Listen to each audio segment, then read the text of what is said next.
Over the years, collecting crazy stuff for retro PCs, I've come across some pretty wild looking things controller wise. I saw this one and I had no idea what it was, never seen anything quite like it before. Well, I've seen radio control handsets that look quite like this, but not in the form of a game port controller. So let's check it out.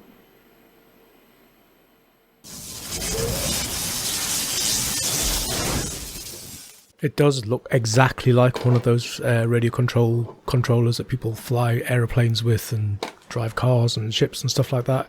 Never done any of that kind of stuff myself. There's a little button at the top right, which I guess would be where the aerial was on a real one. Now this thing, to all intents and purposes, looks identical to the real thing, except it's got a cable coming out the back and it plugs into the game port on the machine.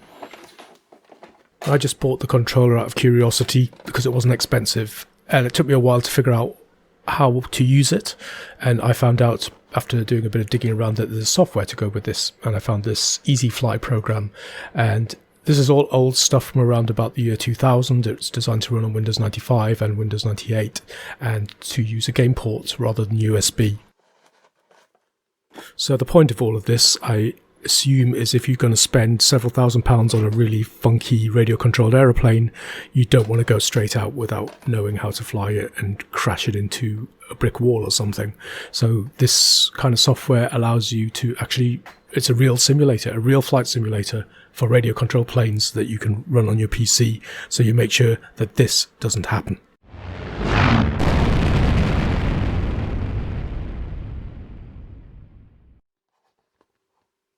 Quick look at the spec and I see it wants a Pentium 2 300 as the recommended spec, and I just so happen to have one of those.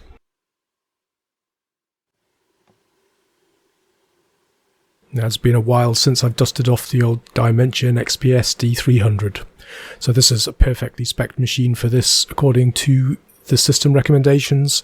Really looking forward to having a mess about with this and seeing what it plays like. Right, everything's set up and ready to go. So in the software we don't have much. It just has a loose CD and a small pamphlet which has a bit of basic information about configuring the controller and not much else really. The software is really lightweight. It didn't take long to install at all, and I think the main issue with this thing is going to be configuring the controller, which is a bit unusual. So initially I went into control panel and had a bit of a mess around, and obviously there's nothing that even remotely resembles this. I did manage to configure it as a custom controller, and it did seem to drive the calibration within control panel. It'll be interesting to see how it all hangs together inside this program.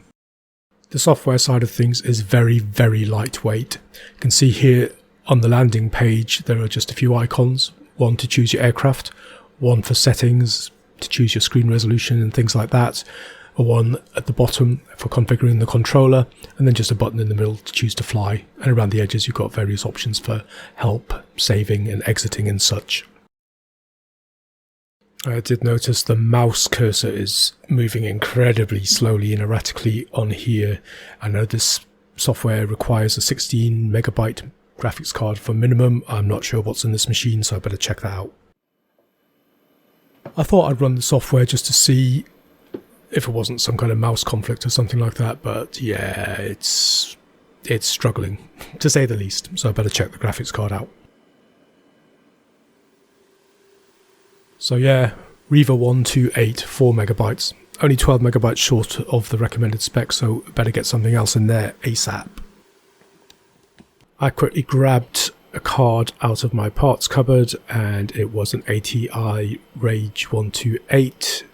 It was a 16 megabyte card, so it should have been fine, but no way would this thing accept any drivers that I threw at it, so that was a pain. I had to go back, have another dig through, and eventually settled on a GeForce 2 MX, which has 32 megabytes on board, and got the drivers installed for that, so we're all good to go.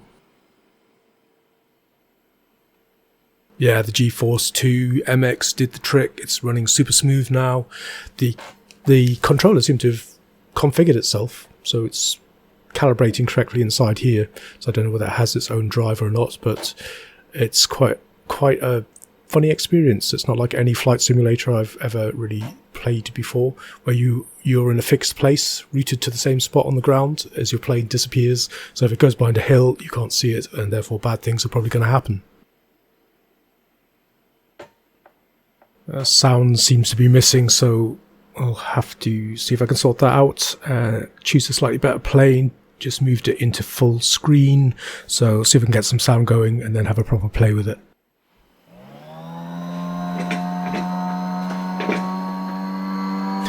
Check it out, the little buzz of the little radio control aeroplane engine. That's quite cool.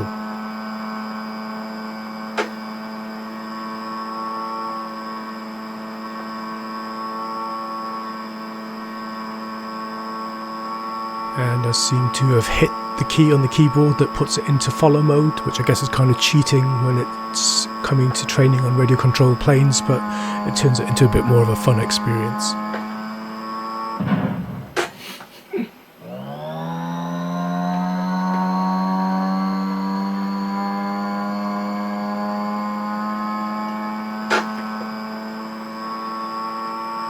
What can I say? Simple but addictive. I thought this would work really well with Airfix Dogfighter, so I went and bought it specifically for this, but only to find that it is mouse and keyboard control only, which is a damn shame.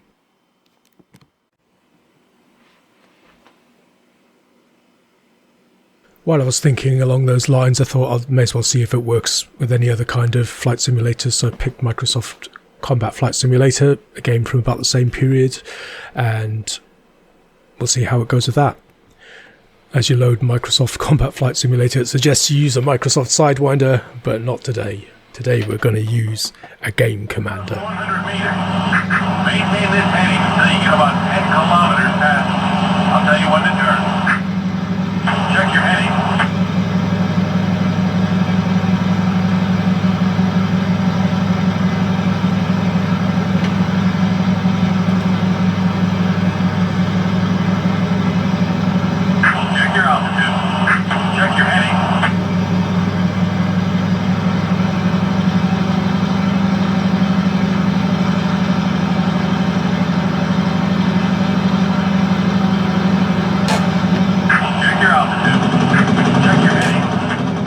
Yeah, I was surprised. It works pretty well actually.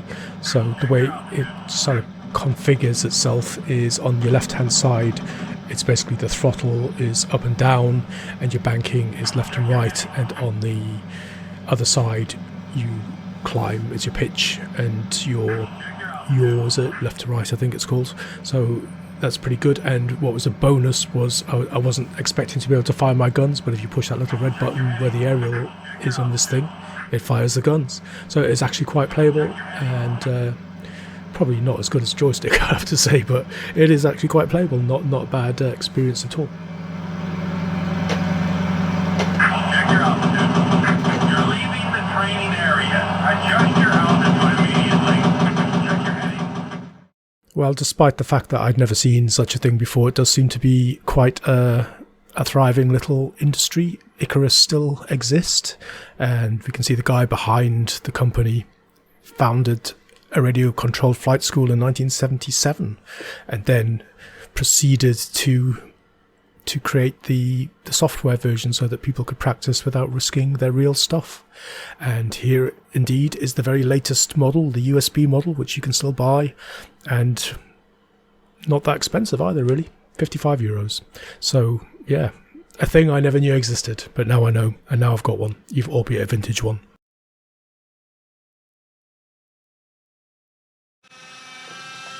There's a good little range of planes, despite the software being very, very basic. The flight modelling feels pretty nice, and the thing's actually quite intuitive to use. There's helicopters on this thing as well, which I just won't go near because I cannot control them at all, so I guess flying radio-controlled helicopters is a higher skill than flying aircraft, which I manage okay. And there's gliders on here as well, which are nice, peaceful, drifting around. It's a shame that the landscape's so small. I wonder if there were expansion scenery packs and things like that. I'll look into that actually. But that pretty much wraps it up for this video. I think it was an interesting little look at something that I'd never seen before and actually quite enjoy playing. I actually can see myself coming back to this and having fiddle around every now and then and playing around with these radio controlled models and learning how to fly them, though I'll probably never own a real one. Anyway, that's it for this video. As always, I hope you enjoyed watching, and if you did, it'd be great if you considered giving me a thumbs up or subscribing or leaving a comment below. Thank you very much, and I hope to see you in the next video.